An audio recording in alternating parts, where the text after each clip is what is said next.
অসুস্থ হলে সূরা ফালাক ও নাস কিভাবে পড়লে সাথে সাথে ফলাফল পাবেন? মোস্ট ইম্পর্টেন্ট সাবজেক্ট, খুবই গুরুত্বপূর্ণ বিষয়। যখনই আমরা অসুস্থ হয়ে যাব তখনই আমরা সূরাতুল ফালাক এবং সূরা নাস এটা যদি আমরা যেভাবে আল্লাহ রাসূল সাল্লাল্লাহু আলাইহি সাল্লাম করেছেন সেভাবে যদি পড়তে পারি, আল্লাহ তাআলা আমাদেরকে সুস্থতার নিয়ামত দান করবেন। আপনি আমল করেই বুঝতে পারবেন এবং ফলাফল আপনি নিজ চোখে দেখতে পারবেন। আবু দাউদ শরীফের 3902 নম্বর হাদিস আল্লাহ রাসূল সাল্লাল্লাহু আলাইহি ওয়াসাল্লাম আমাদেরকে জানিয়ে দিয়েছেন। মনে রাখবেন, কোরআনের পাওয়ার হচ্ছে সবচেয়ে বেশি। আল্লাহ পাক রব্বুল আলামিন পবিত্র কোরআনুল কারীমের ভিতরে নিজেই ঘোষণা করে দিয়েছেন।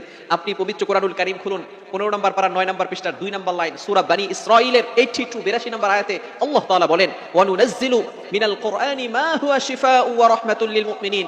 আমি আল্লাহ তাআলা মুমিনদের উপরে এই কোরআনটা রহমত স্বরূপ, শেফা স্বরূপ নাজিল করেছি। বলেন সুবহানাল্লাহ। আপনি অসুস্থ হয়েছেন, আপনি কোরআনের উপরে বিশ্বাস রাখেন এবং কোরআনের সূরাতুল ফালাক এবং সূরাতুন নাস কিভাবে পড়বেন? আবু দাউদ শরীফের 3902 নম্বর হাদিসের ভিতরে আম্মা জান আয়েশা রাদিয়াল্লাহু তাআলা আনহা বলেন, আল্লাহ রাসূল